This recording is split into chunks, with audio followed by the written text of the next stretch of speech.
Hey people, non-racially motivated man here. So you're here for a Hogwarts Legacy review. Well, you're about to get it. After playing nearly 50 hours of the game, I can say to you, with confidence, I am now transphobic and the game is good. If you want to know how I was told I was transphobic, go ask Twitter, because these are the same people that would not survive For Honor. Guaranteed. Go on, play For Honor right now. You won't, I will. Now that I've pissed off all of Twitter by making a simple remark, I'm gonna tell you what we're going to be talking about here. Each point will be broken down, so allow me to show you. Now, where do we get started? First, gameplay. Second, world and landscape design and the big immersive. 3, storytelling. 4, character evolution and political messaging. Joke's on you, there's no political messaging. 5, customization. And 6, because I'm unique, go fuck yourself. I still love you, thank you for watching the video. But, let's move on. Now that we have made it to gameplay, let's go over what's so cool about it, because it is pretty good. It starts off weak at the beginning, but as you gain more, learn more, and how to use the controls, it will get progressively better. Enemy AI might as well be someone from r/For Honor Rants. These AI would be the same people that would say Highlander is too overpowered and that only retards would use that character, without even knowing that some of the most skilled players use Highlander. What do I mean by that? It's very simple. Every spell has their own color combination. For example, purple deals purple. There is no elemental damage, but the way that you interact with your enemies will rely on how you break their shield. So, if you're colorblind, good luck. Joke's on you, I'm not. For the unforgivable curses like Avada Kedavra, I hope I said that right, it is your get out of jail free card. It does not matter what element or what type of spell you need to use. You can just go straight through either instant killing them or breaking it instantly to help continue your combo. So, if I were you, pick them up. Since these same enemies think Highlander is overpowered, I'm gonna say this straight as it needs to be. Their AI is terrible. They're not very smart, and most enemy variety comes off strong at the start, but then later just gets worse as it's repetitive and they all play the same. I thought I would lump this in here as I just spoke about colorblind, but there is a lot of accessibility options to help you play the game. I believe there's even colorblind options, so if you do have any form of colorblindness, you may be able to find your fix. Now we've made it to the fun part. This is where we talk about everything from performance issues, just performance in general, world, landscape design, and everything around this game. We'll just start off with performance, as I think that's the most important thing we should talk about. This game has a lot of performance issues. It is not as bad as something as Cyberpunk on launch, and it is honestly far superior than that on launch. This game is still able to be playable, while also being enjoyable. The immersion of this game is through the fucking roof. There are so many times where I have gone off the path just to do a storyline because I felt like it. There is no need to go do the main story, and it really takes you into this world.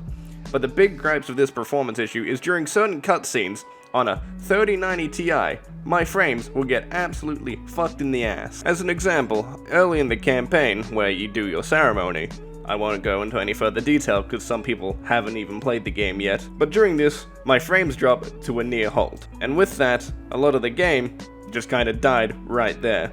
But after that cutscene was over, it went back to normal. Performance inside Hogwarts itself is a bit rough, and even on such a high-end PC, it's still pretty rough.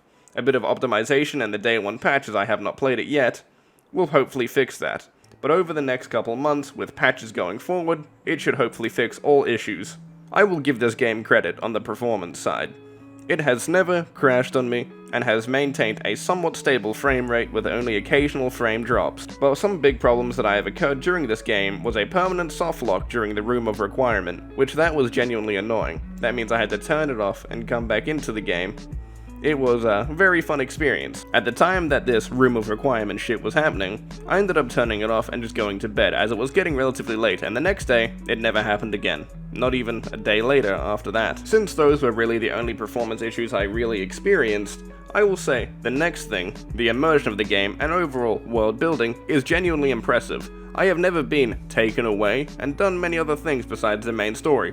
I really did go off the beaten path. I won't lie. Going around in this world is genuinely immersive. I have lost myself many times, and that is an impressive feat, let alone to do that in a game where a company like this is their first truly AAA game. And I have to give them credit towards that. That is an impressive feat. Also, flying around on your broom is genuinely fun. It is a fast way to travel, as well as on top of that fast travel is seamlessly quick, but some load times can be genuinely long. So it comes at the cost of sometimes it will work in your favor, where other times it will not. But keep in mind, I'm on a high-end system. I do not expect everyone to be on a high-end system, so your problems may be different, differing load times, and just performance issues overall.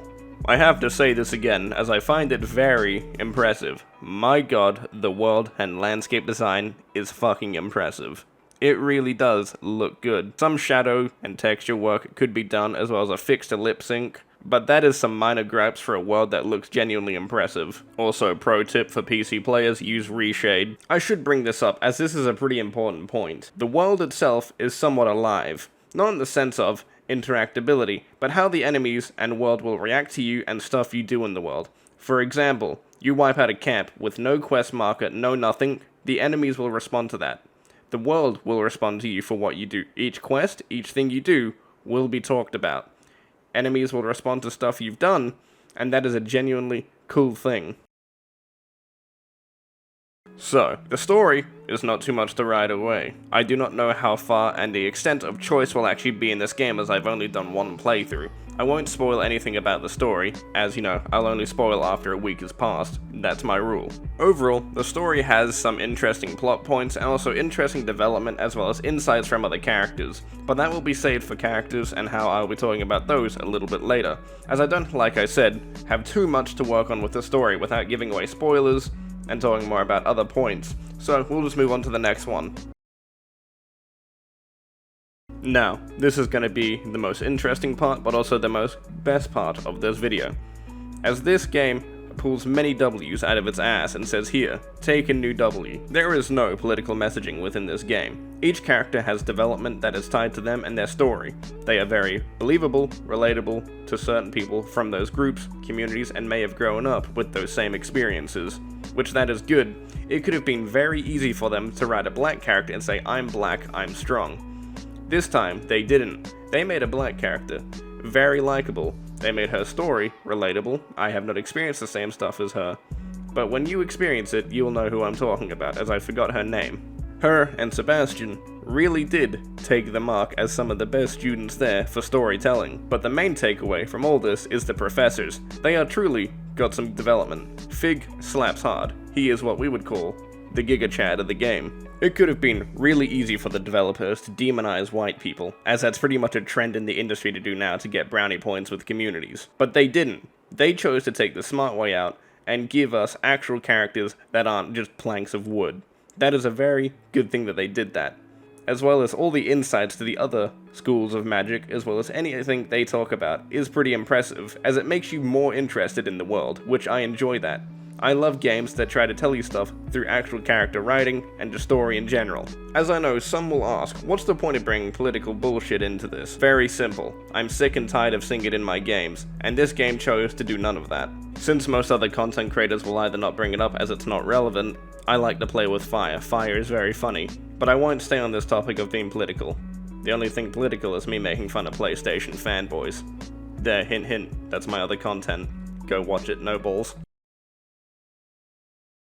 Customization in this game is genuinely good. There are some terrible systems like the inventory system that is pretty annoying. There are some pretty ugly cosmetics. I mean, any game has ugly cosmetics at this point.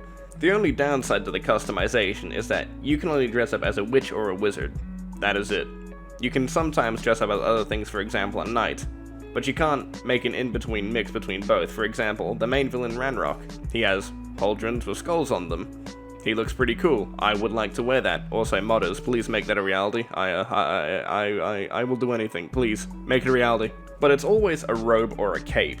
There is some downsides, but also mainly you're meant to be a wizard or witch, which it would somewhat take away, but I feel like they could have done a little bit more, and I hope they will add stuff like Ranrock's armor, which please God, just give it to me. I need it. I want to be edgy, really edgy. But with all that said, it's still a good customization. You can still dress up with what you want. I do feel like they could expand a lot more with material, palettes, and many other things to help customization and personalize your witch or wizard to the liking that you see fit. But I do think mods will fix that. Now, this part of the video will probably end up getting my video taken down, as Warner Boner's Games doesn't like it when people mention touching the game inappropriately with a cool mod. They will never be able to stop Shrek, Thomas, or anyone from making mods. I will probably start making mods for this game, as I would like to. As I've suggested, I want an armor set. But some of the big takeaways that will help the future of modding is that there will be a mod loader. Also, maybe even loot will be compatible with this. I don't think it will, as it's only compatible with, I believe, with Creation Engine. But a man can dream. For the company's first AAA game, this really is a good start for them. A modding community, if they can choose to endorse it, or get rid of it, it probably will not stop players. But overall, we could see stuff in the future from DLC and just many other things to help personalize and improve the game's quality going forward. This is the end of the video. I don't have much else I want to touch on, as I'm not really someone that does reviews. I just thought I would do a review to chuck my hat in the ring to gobble up some of those free views. If it does well, I'll keep talking about the game. Plus, when I heard that you could be hated on for just playing a game, I knew I had to do it. So, you boys have fun, leave a like, subscribe, join my Discord. Bye.